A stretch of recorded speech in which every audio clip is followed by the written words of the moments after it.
Hello. Thank you for joining me today. Please don't forget to like, subscribe, share, and leave me a comment if you enjoy my videos. Welcome to Nomad's Land Studios. Narrations by Rebecca. By Hans Christian Andersen. The Gardener and the Noble Family. About 4 miles from the city stood an old manor house with thick walls, towers, and pointed gables. Here lived, but only in the summer season, a rich and noble family. Of all the different estates they owned, this was the best and the most beautiful. On the outside, it looked as if it had just been cast in a foundry, and the inside was made for comfort and ease. The family coat of arms was carved in stone over the gate. Beautiful roses climbed about the arms and the balconies. The courtyard was covered with grass. There were red thorn and white thorn, and many rare flowers, even outside the greenhouse. The owners of the manor house also had a very skillful gardener. It was a pleasure to see the flower garden, the orchard, and the vegetable garden. A part of the manor's original old garden was still there, consisting of a few box tree hedges cut so that they formed crowns and pyramids.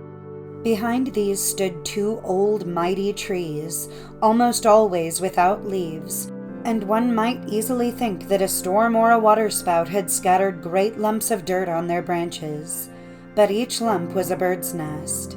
Here, from time immemorial, a screaming swarm of crows and rooks had built their nests.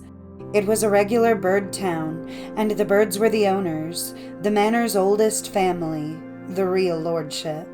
The people below meant nothing to them. They tolerated these crawling creatures, even if every now and then they shot with their guns, making the birds' backbones shiver, so that every bird flew up in fear and cried, "Rack! Rack!" The gardener often spoke to the noble family about cutting down the old trees. They did not look well, and by taking them away, they might also get rid of the shrieking birds, which then would probably look for another place. But the family did not want to give up either the trees or the swarm of birds. That was something the manor could not lose, something from the olden times, which should never be forgotten. "Why, those trees are the birds' heritage by this time, so let them keep them, my good Larsen." Larsen was the gardener's name, but this is of very little consequence to this story. "Haven't you space enough to work in, little Larsen? Have you not the flower garden, the greenhouse, the orchard, and the vegetable garden?" Yes, those he had, and he cared for them. He kept them in order and cultivated them with affection and ability, and the noble family knew. But they did not conceal from him that they often saw flowers and tasted fruits in other people's homes that surpassed what they had in their garden. And that made the gardener sad, for he always wished to do his best, and really did his best. He was good-hearted and a good and faithful worker. One day the noble family sent for him and told him, very kindly, that the day before, at some distinguished friend's home, they had eaten apples and pears that were juicy and so well flavored that they and all the other guests had expressed their admiration. It was doubtful if the fruits were native, but they ought to be imported and grown here, provided the climate would permit it. It was known that they had been bought from the finest fruit dealer in the city, and it was decided that the gardener was to go there and find out where these apples and pears came from, and then order some slips for grafting. The gardener knew the fruit dealer well, because he was the very person to whom he sold the superfluous fruit that grew in the manor garden. And the gardener went to town and asked the dealer where he got those highly praised apples and pears. "Why, they are from your own garden," said the fruit dealer, and showed him both the apples and pears, which he recognized immediately. How happy the gardener felt! He hurried back to the family and told them that both the apples and the pears were from their own garden. That they couldn't believe. "That's not possible, Larsen. Can you get a written guarantee to that effect from the fruit dealer?" Yes, that he could, and a written guarantee he brought. "That certainly is remarkable," said the noble family. Now every day great dishes filled with wonderful apples and pears from their own garden were set on the table. Bushels and barrels of these fruits were sent to friends in the city and outside the city, yes, even to foreign lands. This afforded great pleasure, yet the family added that the last 2 summers had, of course, been remarkably good for fruit trees, and these had done very well all over the country. Some time passed. The family were dinner guests at court. The next day they sent for the gardener. At the royal table they had eaten melons, very juicy and wonderfully flavored, from their Majesty's greenhouse. "You must go to the court gardener, my good Larsen, and tell him give you some seeds of those precious melons." "But the court gardener got his melon seeds from us," said the gardener, very pleased. "Then that man knows how to bring the fruit to a high perfection," answered the family. "Each melon was splendid." "Well then, I really can feel proud," said the gardener. "I must tell your lordship that the court gardener had had bad luck with his melons this year, and when he saw how beautiful ours looked, and then tasted them, he ordered 3 of them for the castle." "Larsen, don't try to tell us that those were melons from our garden." "I really believe so," said the gardener. And he went to the court gardener, from whom he got a written guarantee to the effect that the melons on the royal table were from the manor. This was really a big surprise to the family, and they did not keep the story to themselves. The written guarantee was displayed, and melon seeds were sent far and wide, as grafting slips had been earlier. These slips, the family learned, had taken and begun to bear fruit of an excellent kind. This was named after the family manor, and the name became known in English, German, and French. This no one had expected. "Let's hope the gardener won't get big ideas about himself," said the family. But he took it in a different way. He would strive now to be known as one of the best gardeners in the country, and to produce something superior out of all sorts of garden stuff every year. And that he did. But often he was told that the very first fruits he brought out, the apples and the pears, were, after all, the best, that all later variations were very inferior to these. The melons were very good, to be sure, though of course they belonged to another species.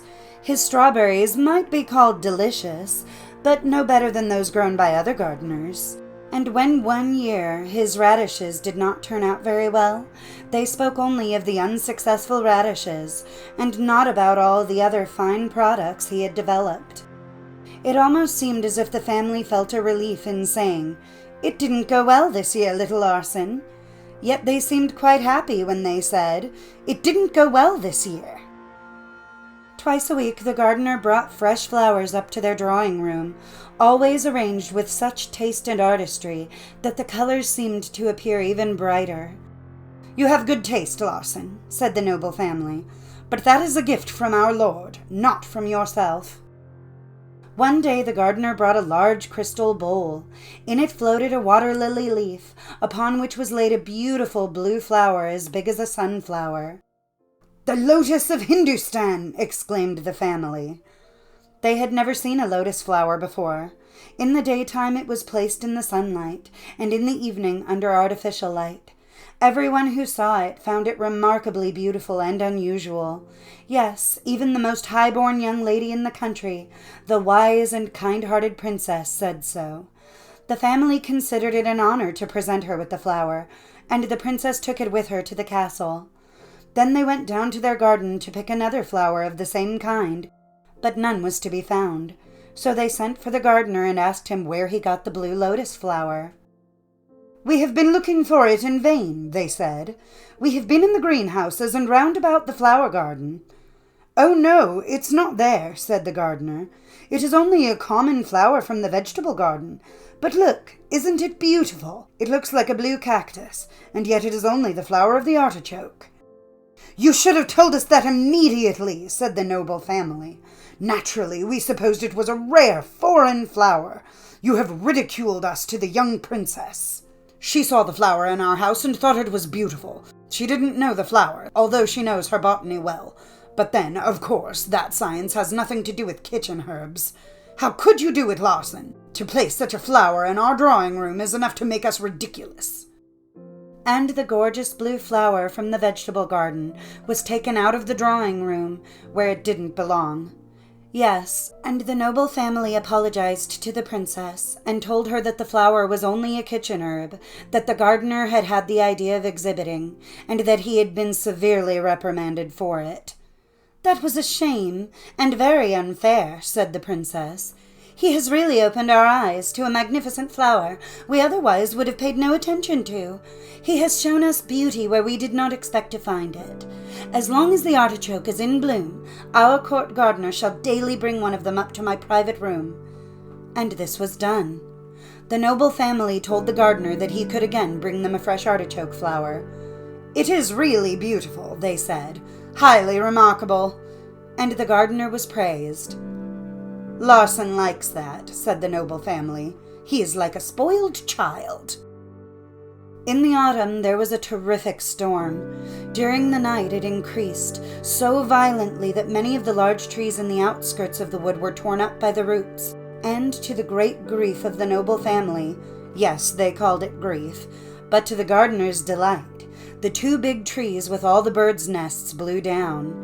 Through the storm one could hear the screaming of the crows and the rooks as they beat their wings against the manor windows. "Now, of course, you are happy, Larsen," said the noble family. "The storm has felled the trees, and the birds have gone off into the forest. There is nothing from olden times left to see here. Every sign and reference has disappeared. It makes us very sad." The gardener said nothing, but he thought of what he had long had in his mind, how he could make use of that wonderful sunny spot, now at his disposal. It could become the pride of the garden and the joy of the family. The large trees, in falling, had crushed the very old box tree hedges with all their fancy trimmings. Here he put in a multitude of plants, native plants from the fields and the woods. What no other gardener had ever thought of planting in a manor garden, he planted, giving each its appropriate soil and sunlight or shadow, according to what the individual plant required. He gave them loving care, and everything grew magnificently. The juniper tree from the heaths of Jutland rose in shape and color like the Italian cypress. The shiny, thorny Christ thorn, evergreen in the cold of winter and the sun of summer, was beautiful to behold. In the foreground grew ferns of various species. Some of them looked as if they were children of the palm tree, others as if they were parents of the pretty plant we call Venus hair. Here stood the neglected burdock, so pretty in its freshness that it can be outstanding in a bouquet. The burdock stood in a dry place, but further down in the moist soil grew the coltsfoot, also a neglected plant, and yet very picturesque, with its enormous leaf and its tall stem. 6 feet tall, with flower after flower, like an enormous many-armed candelabra, rose the mullein, just a mere field plant. Here grew the woodruff, the primrose and the lily of the valley, the wild calla, and the fine 3-leaved wood sorrel. It was all wonderful to see. In the front, in rows, grew very tiny pear trees from French soil, fastened to steel wires. By getting plenty of sun and good care, they soon bore fruit as large and juicy as in their own country. In place of the 2 old leafless trees was set a tall flagpole from which Dannebrog, the flag of Denmark, proudly flew, and close by stood another pole, around which the hop tendril twisted and wound its fragrant flower cones in the summer and at harvest time, but on which in the winter, according to an old custom, oat sheaves were hung, so that the birds could have a good meal during the happy Christmas time. "Our good Larsen is getting sentimental in his old age," said the family, "but he is true and faithful to us." At New Year's, one of the city illustrated papers published a picture of the old manor. It showed the flagpole and the oat sheaves for the birds at the happy Christmas time, and the paper commented that it was a beautiful thought to uphold and honor this old custom, so appropriate to the old manor. "Anything that Larsen does," said the noble family, "they beat the drum for. He is a lucky man. We should almost be proud to have him." But they were not a bit proud of it. They knew they were the masters of the manor, and they could dismiss Larsen. But that they wouldn't do. They were good people, and there are many good people of their kind in the world, and that is fortunate for all the Larsens. Yes, that is the story of the gardener and the noble family. Now you may think about it.